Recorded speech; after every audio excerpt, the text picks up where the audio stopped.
তো এতদিন পরে আমার একটা কীটনাশক আমরা হাতের কাছে পেয়েছি, যে কীটনাশকটির ফটো তোমরা অবশ্য ভিডিও স্ক্রিনে দেখতে পাচ্ছ। তো এই কীটনাশকটিকে নিয়ে আজকে আমি বিস্তারিত আলোচনা করব, তো ভিডিওটা শেষ পর্যন্ত দেখতে থাকো। তাহলে এই বলেই শুরু করছি আজকে এই ভিডিওটি। আমরা যে কীটনাশকটি নিয়ে আলোচনা করব সেই কীটনাশকটির নাম হলো সিনজেন্টা কোম্পানির ভলিউম টার্গো। তো এই কীটনাশকটির মধ্যে অনেক কিছু ভালো গুণ আছে। এই কীটনাশকটি আগে সত্যিকারের একটা কীটনাশক, যে কীটনাশকটি আগে স্প্রে করলে আমরা সমস্ত রকম পোকার ওপর কাজ করবে এবং কীটনাশকটি তোমরা ব্যবহার করলে তোমরা ভালো রেজাল্ট পাবে। তো এটাকে নিয়ে আমি বিস্তারিত আলোচনা করব এবং তোমরা ভিডিওটা শেষ পর্যন্ত দেখতে থাকো। ভালো লাগলে অতি অবশ্যই লাইক করবে, আর চ্যানেল নতুন হলে চ্যানেলটা যদি তোমরা ভিডিওগুলো দেখবে তাহলে সাবস্ক্রাইব করবে, না দেখলে সাবস্ক্রাইব করার দরকার নেই। তো প্রথমে আসি, এটার নাম বলে দিচ্ছি। এবারে 2 নম্বর হলো যেটার কি আছে, এটার মধ্যে টেকনিক্যালটা কি আছে। এটার টেকনিক্যাল কন্টেন্টের মধ্যে যেটা আছে ক্লোরেন্টা নিরিপ্রো প্লাস অ্যাবামেকটিন, এই দুটি টেকনিক্যাল নিয়ে এটা তৈরি। কি কম্পোজিশন আছে এবং কত ডোজ কী পরিমাণে আছে সেটা আমি ভিডিও স্ক্রিনের মধ্যে লিখে দেবো, তোমরা সেটা দেখে নেবে। এবারে আসি এটার মধ্যে মোড অফ অ্যাকশন, অর্থাৎ কাজ করার পদ্ধতি কীরকম। এটা দুটি হলো, একটা হলো সিস্টেমিক এবং আরেকটা হলো তোমার কন্ট্যাক্ট অ্যাকশনে কাজ করে থাকে। তো সিস্টেমিক সিস্টেমে যেটা কাজ করে ক্লোরেন্টা নিরিপ্রো, এটা তোমার সমস্ত রকম লেদা পোকার উপর কাজ করবে। তো প্রথমে ক্লোরেন্টা নিরিপ্রো কাজ করার প্রসেসটা বলি। ক্লোরেন্টা নিরিপ্রো তোমার কাজ করে বোর্ড স্পেকট্রাম এবং সিস্টেমিকটা কীটনাশক, যে কীটনাশকটি তোমার জমিতে স্প্রে করলে সিস্টেমিকভাবে অর্থাৎ গাছের মধ্যে প্রবেশ করবে, তারপরে তোমার গাছের পোকা মারা যাবে এবং নার্ভাস সিস্টেম অ্যাটাক করে, যার ফলে তোমার গাছের কোনো পোকার গায়ে যদি স্পর্শজনিতভাবে পেয়ে থাকে তো সেই পোকাটি তোমার নার্ভাস অ্যাটাক হবে এবং তোমার স্নায়ুতন্ত্র দুর্বল হয়ে যাওয়ার জন্য পোকাটি না খেতে পেয়ে পোকাটা অটোমেটিক মারা যায়। আর সিস্টেমিক মানে হলো তোমার পোকাটির গাছের পাতা এবং কাণ্ড এই সমস্ত গাছ যেগুলো থাকবে সেগুলো চিবিয়ে যদি খায় তাহলে কিন্তু মারা যাবে। আর এটা পাওয়ারটাকে আরও বাড়িয়ে দিয়েছে, সেটা হলো তোমার অ্যাবামেকটিন হলো তোমার একটা কন্ট্যাক্ট অ্যাকশনে কাজ করে এটা, এবং ট্রান্সলেমিনার গুণ আছে এটার মধ্যে। ট্রান্সলেমিনার গুণ থাকার জন্য এটা তোমার পাতার ওপরের দিকে স্প্রে করবে, পাতার নিচের দিকে অটোমেটিক শোষণ হয়ে যাবে, যার ফলে তোমার সমস্ত রকম পোকার ওপর তোমরা একটা নিয়ন্ত্রণ পেয়ে যাবে।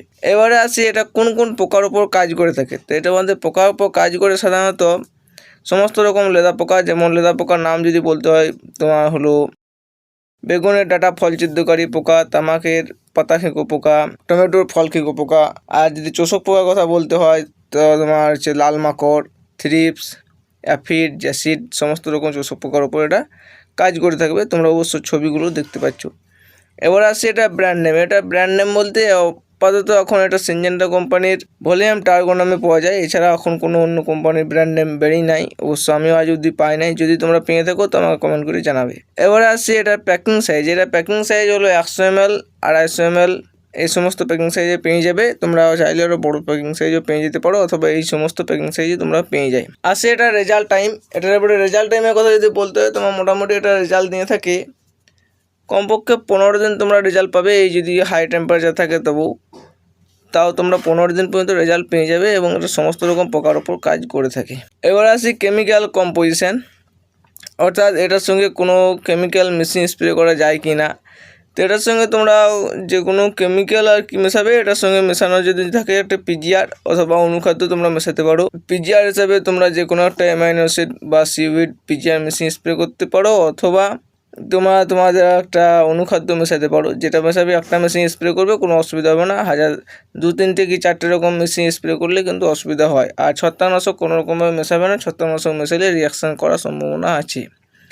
আরেকটা কথা বলে দিই যে এই কীটনাশকটি দামি, কিন্তু দামি হওয়া সত্ত্বেও এটা কিন্তু আমাদের কাছে সস্তা হিসেবে আমরা ধরতে পারি, কারণ এটা যখন কিনবো তোমার এক ফাইলের দাম প্রায় 800 টাকার ওপর দাম আছে 100 গ্রামের। কিন্তু যদি এটা ডোজ হিসাব করি তো এটা 1/2 ml প্রতি লিটার জলে ডোজ। তো এটা ডোজ যেহেতু প্রতি লিটার জলে 1/2 ml, তো 100 mlটা আমাদের 200 লিটার জলে স্প্রে করা হবে। তো 200 লিটার জলে যদি হিসাবে ভাগ করি তাহলে আমার একরে খরচা পড়ছে 800 টাকা খরচা পড়ছে 1 একর জমির জন্য। 1 একর জমির জন্য আমার 800 টাকা খরচা পড়ছে। অন্যান্য কীটনাশক দিতে গেলে হয়তো আরও বেশি খরচ পড়ে যাবে। তো কিন্তু একদিক হিসাবে সস্তা আছে, একরে 800 টাকায় যদি পড়ে তাহলে বিঘা প্রতি আমাদের খরচা পড়ছে 3 বিঘা জমি আর 220 টাকা কি 230 টাকা এরকম তোমার প্রতি বিঘা হিসাবে খরচা পড়ছে। তো তোমরা দেখতে পারো এই কীটনাশকটি ব্যবহার করলে তোমরা রেজাল্ট কিন্তু পাবে, এটা গ্যারান্টি। তাহলে এবারে আমরা ভিডিওটা সমস্ত কিছু জেনে নিলাম। তো এবারে একটা কথা বলে দিই, যেহেতু এটা ব্লু ক্যাটাগরি কীটনাশক, তাই তোমরা এটাকে একবার যদি বিকেলে স্প্রে করতে, একদিন পরে তোমরা এই যে সমস্ত সবজি বা ফসলটা থাকবে সেটা তোমরা তুলে বাজারে বিক্রি করতে পারো, কোনো অসুবিধা হবে না। তাহলে এই বলেই ভিডিওটা রাখছি। ধন্যবাদ। ভালো থেকে আবার দেখা অন্য কোনো নতুন কোনো ভিডিও নিয়ে।